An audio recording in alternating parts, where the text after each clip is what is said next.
For the last 8 years, Secretary General has served the Commonwealth with dedication and grace. Her role in promoting the values and mission of the Commonwealth and in modernizing the outlook deserves everyone's appreciation. Secretary General's presence in Pakistan today reflects her commitment to strong ties between Pakistan and the Commonwealth. We appreciate her tremendous contributions in promoting cooperation in the field of education, youth empowerment, capacity building, and climate action. Secretary General's personal support and climate advocacy on behalf of Pakistan following the devastating floods of 2022 was praiseworthy and instrumental in our recovery efforts. Ladies and gentlemen, we are grateful for the support of Secretary General for the appointment of Climate Finance Advisor for Pakistan. In our discussion today, I convey Pakistan's deep appreciation and gratitude for her services to the Commonwealth and support for Pakistan. As a founding member, Pakistan attaches great importance to the Commonwealth and its institutions. It is an important platform for forging consensus and developing partnerships in face of unprecedented global challenges which are currently visible in the last many years. Its role in upholding the principles and norms of interstate relations is more crucial than ever.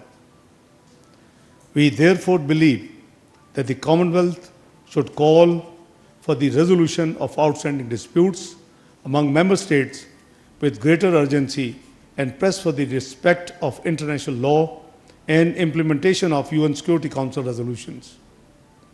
In our meeting today, I reassured the Secretary General of Pakistan's commitment to the Commonwealth Sustainable Development Agenda.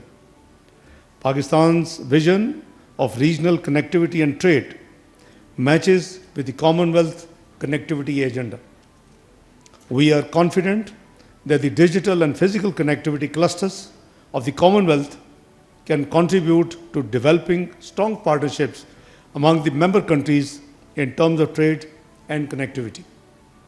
I also conveyed to our gratitude to Honorable Secretary General for the technical assistance of the Commonwealth Secretariat in trade policy formulation, export development, and support for small and medium enterprises, and improved governance. We see vast opportunities for collaboration with the Commonwealth in realizing our development goals, particularly in education, skills development, youth and women empowerment, health, and environmental preservations. Pakistan will therefore continue to engage with the Commonwealth with a special focus on women empowerment and capacity building for the young people. Pakistan is honored to lead the Commonwealth agenda on youth, reflecting the high priority we place on our partnership with the Commonwealth. We value the support provided by the Commonwealth Youth Programme and are grateful for the support of the Secretary General during Pakistan chairmanship of the 10th Commonwealth Youth Ministers meeting last year. I also briefed the Secretary General of Pakistan's policies to combat climate change. As one of the most climate vulnerable countries, Pakistan will work with the Commonwealth in building partnerships in developing resilience against climate-induced disasters. Pakistan remains committed to support initiatives aimed at strengthening and modernizing the Commonwealth to meet 21st century challenges. We will continue to play an active role in building bridges between the Commonwealth Secretariat and member states by advancing Commonwealth reforms through our leadership of the informal working group of the Board of Governors. Prime Minister Shehbaz Sharif looks forward to participate in the upcoming Commonwealth Heads of Government meeting, CHOGM, in this October in Samoa. I am also eager to engage with the counterparts at the Commonwealth Foreign Ministers meeting September this year. In conclusion, let me reiterate Pakistan's unwavering commitment to the principles enshrined in the Commonwealth Charter and our partnership with the Commonwealth. We thank this Honorable Secretary General for her leadership during a period of great global change and appreciate her visionary constructive role. We honor the legacy she would be leaving behind as Secretary General. Thank you, Secretary General. Thank you. Well, thank you very much. Assalamu alaikum to everyone. It is a great privilege and pleasure to be here at last in Pakistan. And I want to thank you, Honourable Deputy Prime Minister, for all the kind words that you have spoken about my period in office as the Secretary General. I have been very touched not only by your words, but by the stalwart support that Pakistan has given the Commonwealth throughout all the years, but particularly throughout the last 8 years, when I have had the privilege to serve the now 56 member states as your Secretary General. And I particularly would wish to commend Pakistan for the enthusiastic participation in all aspects of our work, many of which you have already made reference to. But the truth is that our world is facing some very difficult problems. And we have never needed each other, and we've never needed the friendship that exists between our Commonwealth members more than we do today. And it is a great honor that I am able to come now at last to Pakistan to see for myself how Pakistan has risen from the terrible events of 2 years ago. Pakistani resilience, passion, and determination has been evident in the last 2 years.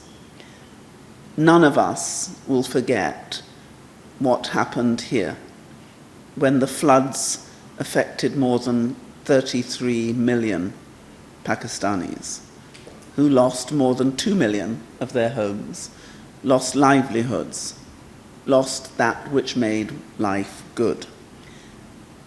And it was our privilege and our pleasure to stand in solidarity with Pakistan during the pleasure to come and celebrate now with Pakistan as you rise from those difficulties.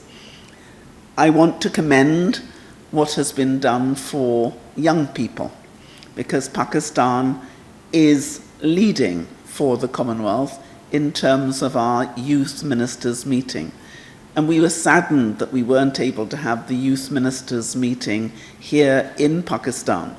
But at our Commonwealth Youth Ministers meeting, which was held in the garden of the Marlborough House, Pakistan came to London and Pakistan was there. And so even if it wasn't here physically, it was absolutely Pakistan in Marlborough House. And I want to thank you for bringing that taste of Pakistan to our work. There is still much for us to do, and I was thrilled to hear from the Deputy Prime Minister that Pakistan will remain stalwart in its support of the Commonwealth and its principles as we go forward in a new digitalized, AI-enabled world.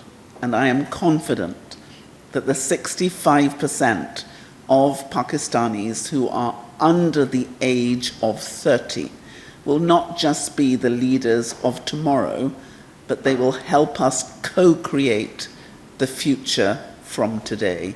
And I want to thank all of those who've participated in our work for their energy, for their dedication, and for their warmth and friendship.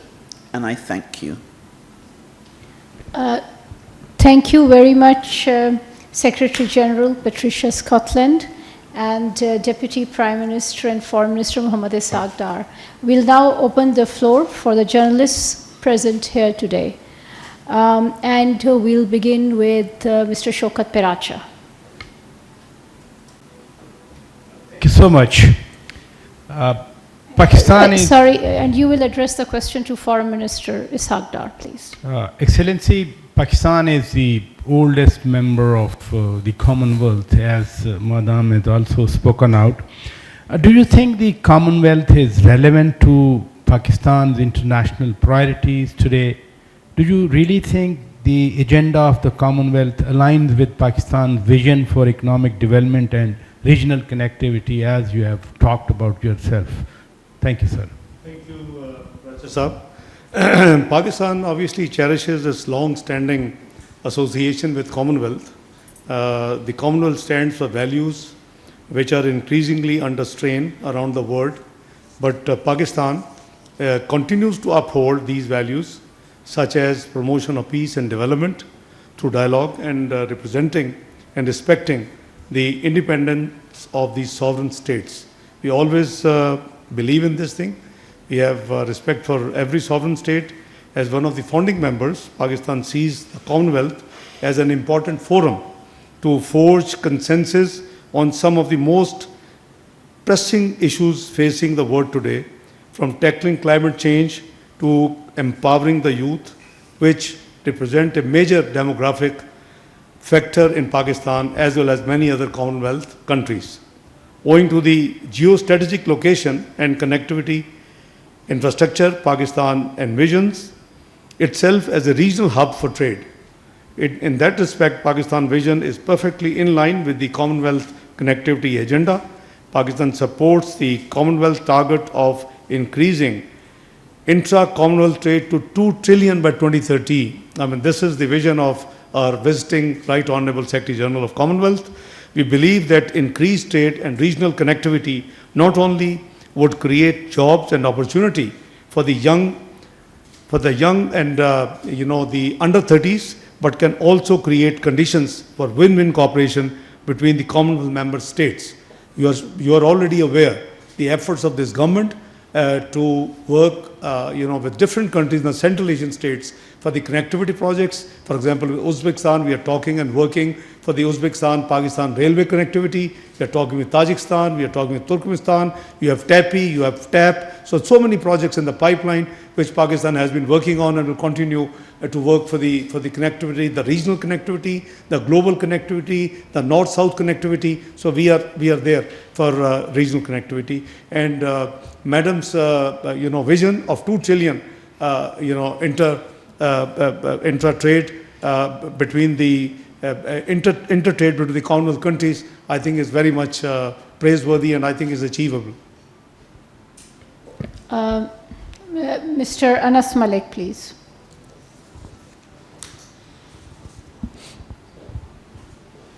Thank you so much, spokesperson. My questions to the visiting dignitary.